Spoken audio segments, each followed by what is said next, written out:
Et salut à tous les amis, c'est CryptoPartage, c'est un plaisir de vous retrouver pour cette nouvelle vidéo d'analyse du 12 janvier 2022. J'espère que vous portez tous très bien, un peu comme la map crypto aujourd'hui, vous le voyez, on est entièrement dans le vert, donc ça fait plutôt plaisir.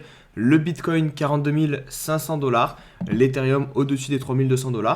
Et pour la globalité des altcoins, on est aussi bien dans le vert. On voit Harmony One qui est notamment dans le vert foncé, plus 15%. Et je vais l'analyser en deuxième partie de vidéo. Vous me l'avez demandé en commentaire. J'ai eu pas mal de demandes d'analyse de crypto dans la dernière vidéo. Donc merci à ceux qui laissent des commentaires. Et je les note et je vous les passerai petit à petit au cours des ADJ parce que je ne vais pas tous les faire d'un coup. Sinon ça ferait une vidéo beaucoup trop longue. Donc aujourd'hui, je me suis concentré sur le One, le CHSB et le Dodo. Donc voilà, ce sera les trois cryptos de la vidéo. On a aussi FTM qui est bien dans le vert, plus 18%, 2,80 $.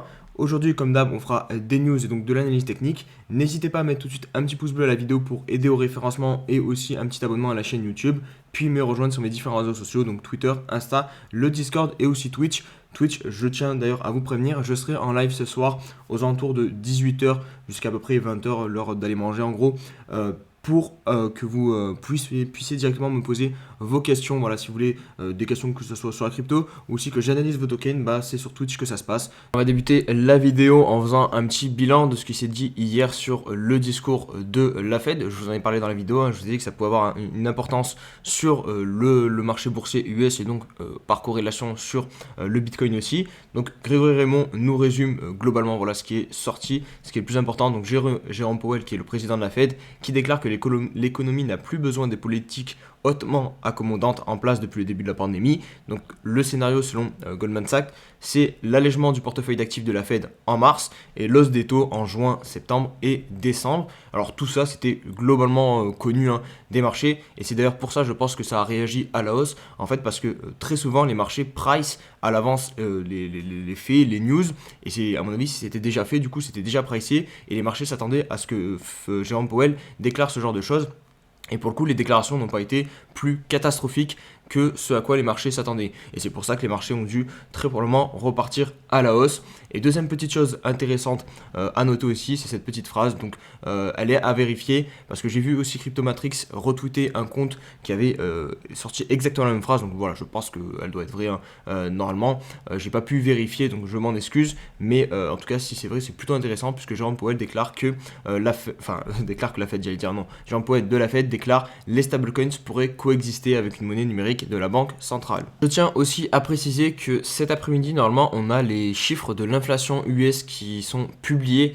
Donc ça aussi, c'est pas mal entendu en général par les marchés et surtout en cette période inflationniste où il se pourrait que voilà, on ait des chiffres plus importants que ce qui était attendu, même si je pense encore une fois que les marchés ont déjà pricé cette annonce, puisque voilà, c'est un petit peu un secret de polichinelle que voilà, nous sommes en inflation et que voilà, les chiffres ne font que augmenter en ce moment.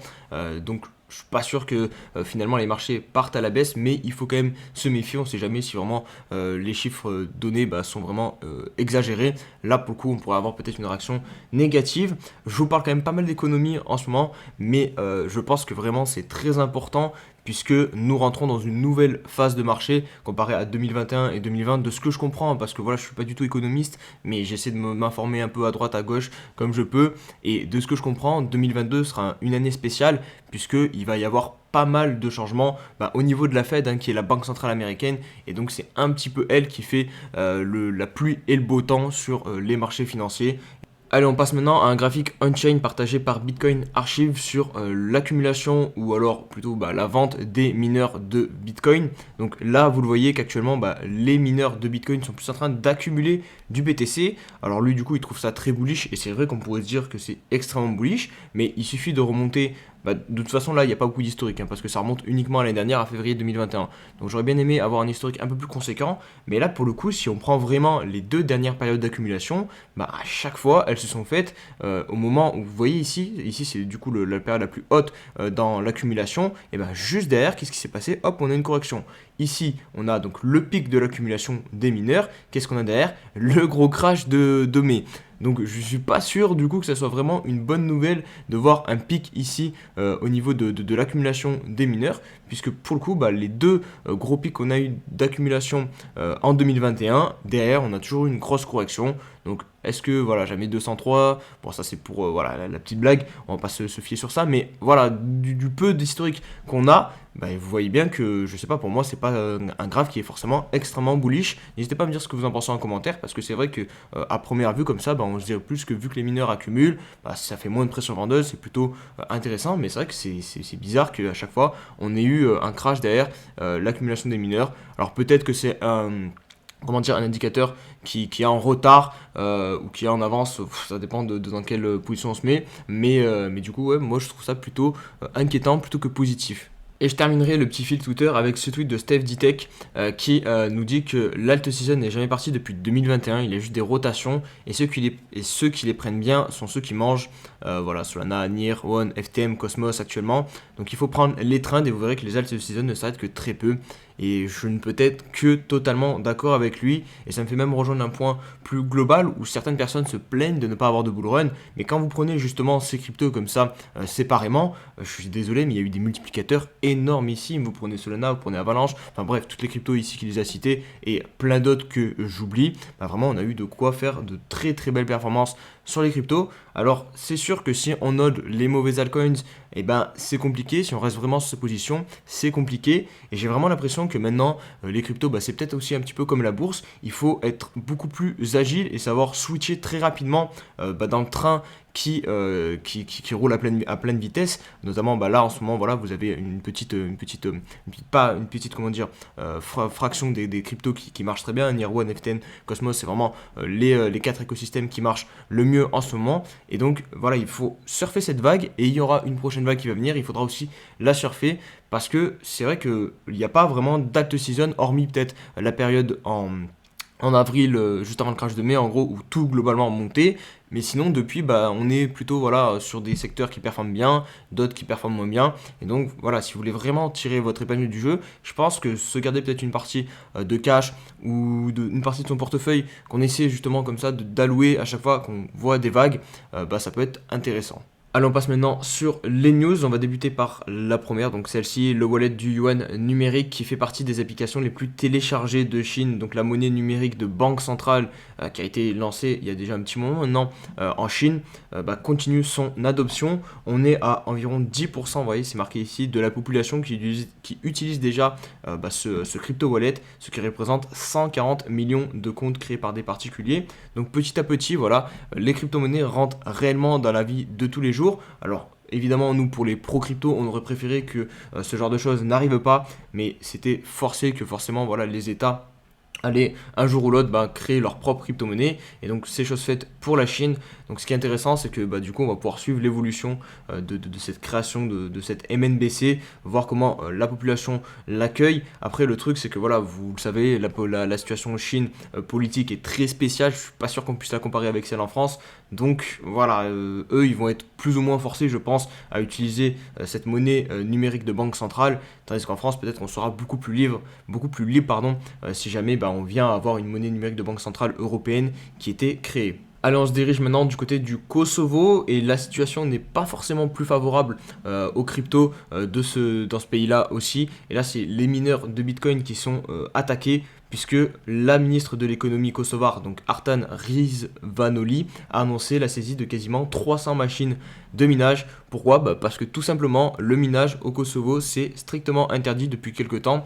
Depuis que, pareil, il y a eu des petites coupures d'électricité et ils ont jugé que les mineurs de Bitcoin pompaient trop d'électricité. Donc, hop, interdiction totale donc, de miner du Bitcoin. Et là, ils agissent, puisque voilà, il y a vraiment des saisies d'appareils de minage. Donc, effectivement, ça c'est pas forcément un point positif aussi pour les crypto-monnaies puisque ça va centraliser encore plus le minage du Bitcoin, le hash rate du Bitcoin qui pour l'instant représente environ 35% aux États-Unis et j'espère que les États-Unis vont pas commencer à taper sur les mineurs de Bitcoin puisque sinon on pourrait se retrouver avec une situation assez spéciale sur le BTC. On va conclure avec une bonne nouvelle pour l'écosystème IJLD qui était pas mal dans la tourmente depuis le listing notamment du token RIDE et tout ce qui était lié au Maillard Exchange. C'était pas forcément une très très bonne période pour Elrond. En plus de ça, le cours a pas mal dérouillé au même moment sur le token IGLD. Et là, c'est plutôt une grosse news assez importante que nous partage IGLD, puisqu'ils viennent d'acquérir donc la boîte Utrust. Donc UTK, c'est l'une des principales solutions de paiement en crypto-monnaie du marché. Et en acquérant donc Utrust, Elrond ambitionne de faire jouer les mécanismes de la finance décentralisée pour fournir un rendement aux commerçants qui utilisent sa solution. Donc je vous mets ici les deux objectifs qu'Elrond souhaite accomplir grâce à Utrust. Donc rendre les paiements plus rapides, moins chers et plus sûrs en utilisant la technologie blockchain, et ce qu'ils appellent le merchant yield, faire du service de traitement des paiements non plus un coût pour les commerçants mais une source de revenus. On se retrouve pour l'analyse technique du BTC pour constater hier donc cette belle bougie qui nous a ramené aux alentours des 43 000 $. Alors on a quelques petits signaux qui sont positifs, on va pas se mentir. On récupère la moyenne mobile 21 périodes. Maintenant on est compris, vous voyez, entre la 50 et la 21. Donc il va y avoir une décision à prendre du côté du Bitcoin. Soit on part vraiment à la hausse et on relance réellement la tendance haussière, ou soit c'est un fake out. Et là ça serait une localisation assez parfaite pour faire un fake out, puisque la ligne de cours en soi on aurait pu la matérialiser ici ou ici. Donc là on serait plus ou moins en train de faire une espèce de pullback. Mais pour moi, comme je vous ai dit, vraiment un niveau aussi très significatif, ce sera celui-ci, donc des 43 500 $. Et pour l'instant, vous voyez, on n'est pas passé au-dessus. Autre chose positive, notamment sur le Bitcoin, au niveau du RSI, regardez, on a enfin le signal, on sort enfin de toute cette zone ici où on était sous le niveau 50. Donc ça, c'est un signal pas mal intéressant aussi, qui nous montre que, attention, il se passe quelque chose. On est en train peut-être pour les bulls de récupérer la main sur le marché au niveau du court terme, parce qu'on est sur du 4 heures là, donc on va pas commencer à s'enflammer. Mais vraiment, j'aimerais voir une deuxième bougie comme celle-ci, qui montre vraiment une reprise acheteuse sur le BTC au niveau du court terme, parce que là, on peut clairement revenir ranger, revenir sur le bas du range ici, et retester les bas ici qu'on a. Donc on en a 3 pour le moment.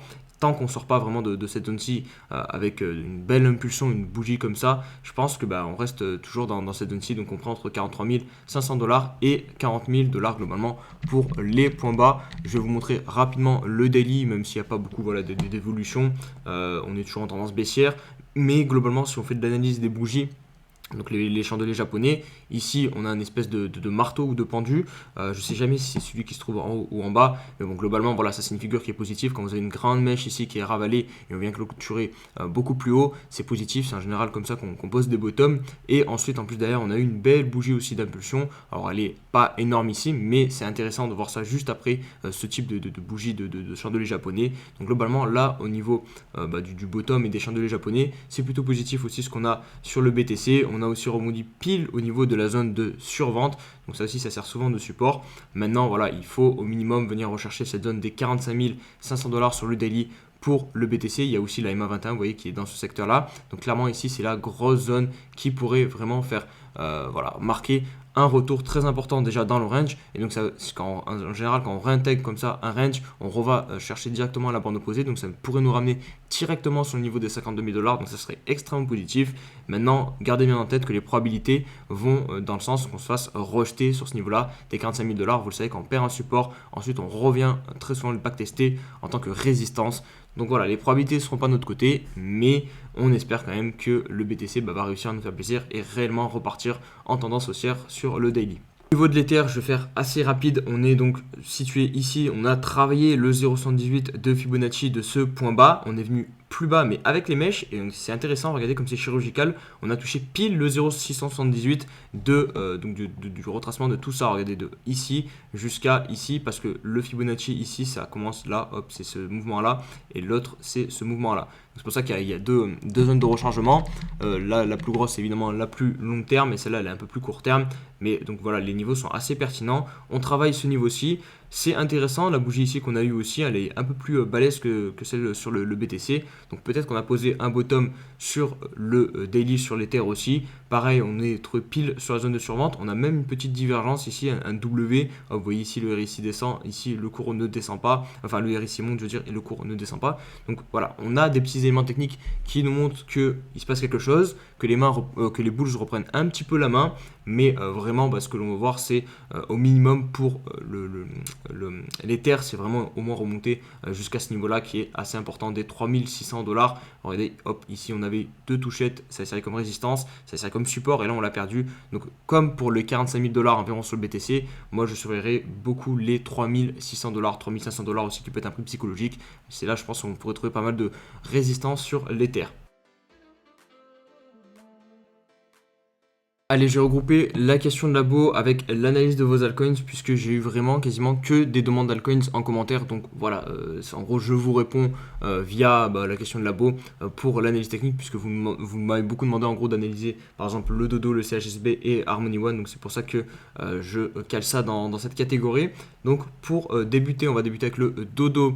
Dodo, il n'y a pas énormément d'historique. Donc bon, on va faire avec ce qu'on a. Donc il y a 2 niveaux de prix hyper importants sur l'unité de temps weekly. C'est les 0,71$ et la résistance donc des 2$. On a eu une très légère ici, voilà un petit léger fake out pour moi puisque vous voyez ici on a un top ici, hop, un top parfait ici et là ça dépasse un petit peu. Maintenant donc ici vous allez potentiellement pouvoir, si vous voulez rentrer sur un niveau de prix très intéressant puisque c'est le seul gros support weekly qu'on a, mais par contre attention si on le casse, derrière vous voyez c'est la découverte de prix mais pas à la hausse mais à la baisse. Donc ça peut faire très très bizarre. En plus de ça, on a une divergence baissière cachée. Regardez, hop, ici le RSI qui monte et ici le cours qui descend. Donc bon, ça c'est pas ce qu'il y a de mieux, surtout qu'on l'a validé puisqu'on a cassé le point bas ici.